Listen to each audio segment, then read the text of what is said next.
તું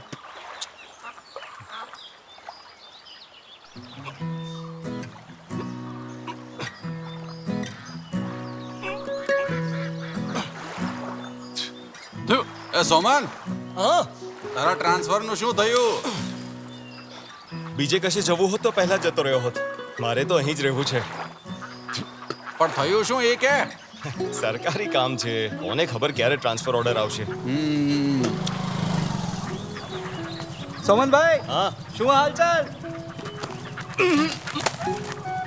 ગજબનો કેચ પકડ્યો ને. તમને પણ આ ટેવ પડી ગઈ? હા, સોમનની અસર છે. આગે નથી.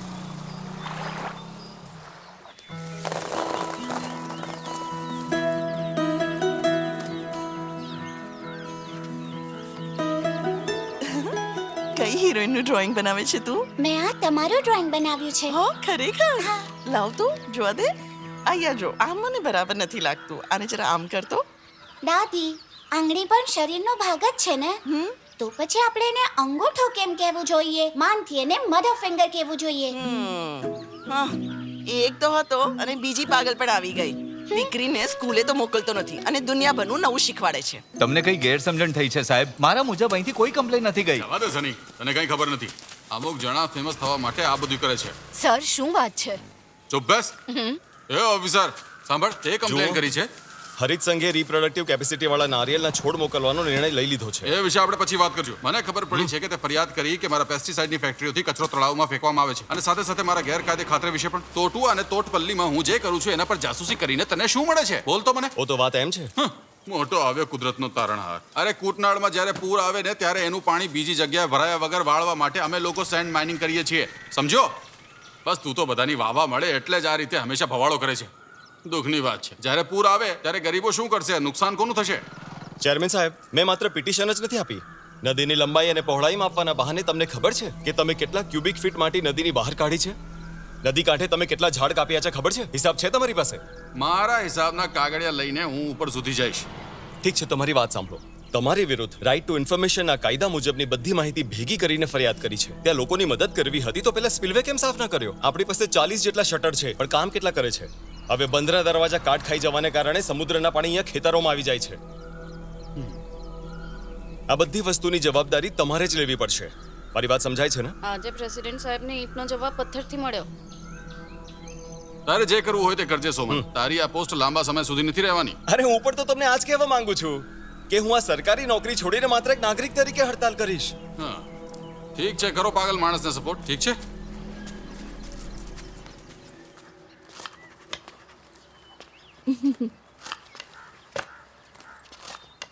જો આમાં ચાલતું રહ્યું ને તો હું કૃષિ ઓફિસમાં વધારે દિવસ કામ ના કરી શકું. કેમ? તારી ક્યાંક ટ્રાન્સફર થવાની છે? ના બા, લે, મને તો લાગ્યું નવી નવી વાનગીઓ ખાવા મળશે મને. ખબર છે, આજે આપણી દીકરીએ મને એક વાત કરી છે. શું કહ્યું? પેલું ડ્રોઈંગ જરા ધ્યાનથી જુઓ તમે. દેખાડ બેટા. સરસ છે. હું આજ રીતે સ્કૂલે જવા માંગુ છું. શું? મારે આની જેમ સ્કૂલમાં જવું છે પપ્પા.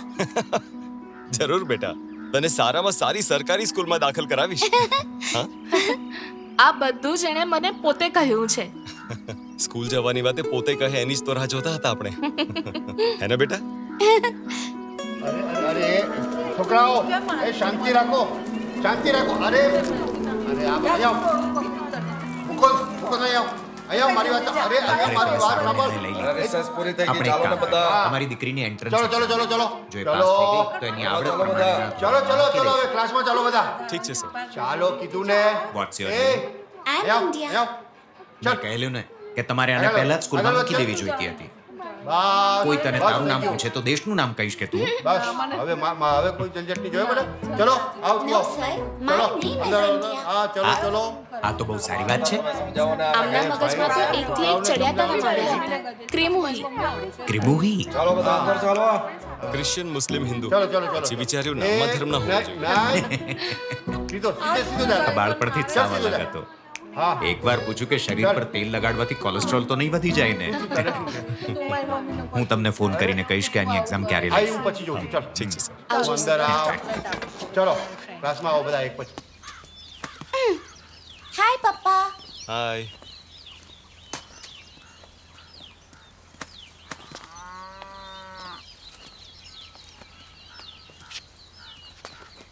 આ તે નવી બેગ લીધી કે શું?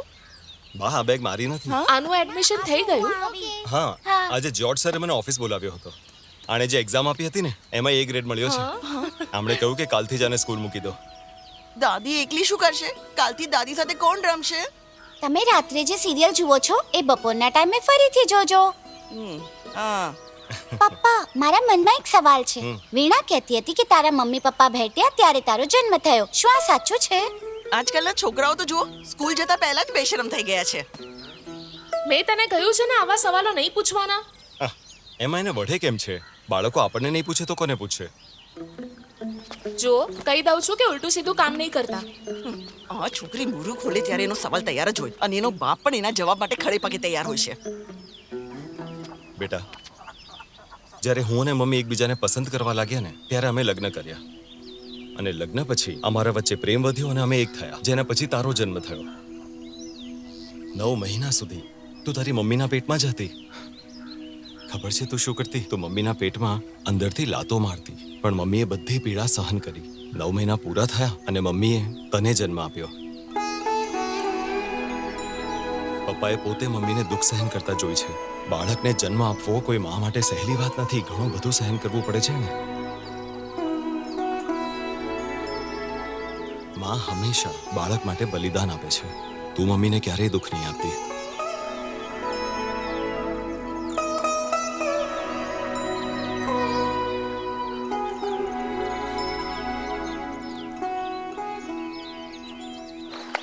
પગ ચલાવતી રે હા બરાબર છે આમ જ ચલાવતી રે બરાબર છે પપ્પા ખંજવાળ આવે છે. શું એ બેટા અમને ઉલ્લુ ના બનાવ સમજીને ના સાચું કહું છું. અરે આ તો સોજી ગયું છે પેલા સોમન હા અહીંયા જો શું છે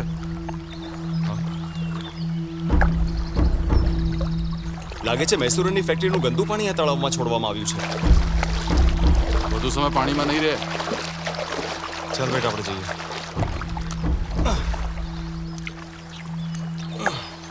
આપણે ઘરે જઈએ હળદરનું પાણી પીવડાવી દઈશ એવું ના કર અને કાચા નાળિયેરનું તેલ લગાડી દેજે લગાડીશ ને સુમનભાઈ હા તમને હમણાં જ ઓફિસમાં બોલાવ્યા છે.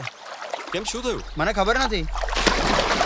કુટનાડમાં હજારો બતકો મરી ગયા છે અને બર્ડ ફ્લૂ મોટા પાયે ફેલાઈ ગયો છે એવા પાક્કા સમાચાર મળ્યા છે આ બીમારી આસપાસના ગામો અને જિલ્લાઓમાં પણ ઝડપથી ફેલાઈ રહી છે આપણી સાથે હમણાં બિપિન જોડાઈ રહ્યા છે બિપિન શું આ બીમારી બધે ફેલાઈ રહી છે શું સ્થિતિ છે જુઓ શાલિની સુરક્ષાનું કારણ આપીને 2 દિવસથી પક્ષીઓને મારવામાં આવે છે લગભગ 2 દિવસમાં 25,000 જેટલા બતકને મારી નાખવામાં આવ્યા છે આમાં જાતે જ મરવાવાળા બતક પણ શામિલ છે અત્યાર સુધી આપણા જિલ્લામાં લગભગ 50,000 બતકને મારી નાખવામાં આવ્યા 3-4 વર્ષ પહેલા ક્રિસમસમાં આવું જ થયું હતું બર્ડ ફ્લૂ આવ્યો અને આપણે ગરીબ બની ગયા સરકાર પગલા લઈ રહી છે પણ 10 નંબરના બોર્ડમાં એક દર્દીની પુષ્ટિ થઈ ચૂકી છે લગભગ અહીંયા છે એનું ઘર અહીંયા છે હા હા જોઈએ ને.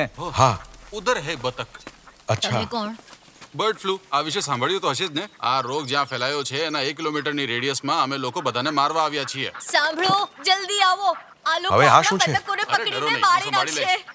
સાહેબ અમારા બતકને કોઈ પણ ચેપ નથી લાગ્યો સાજીભાઈ આ એનડીસી ના ડાયરેક્ટર સાહેબ છે અને આ લોકો એનિમલ પ્રોટેક્શન વિભાગમાંથી છે જાનવરોની રક્ષા કરવા વાળા જ એમને મારી રહ્યા છે. જો સાજી તને એક બતક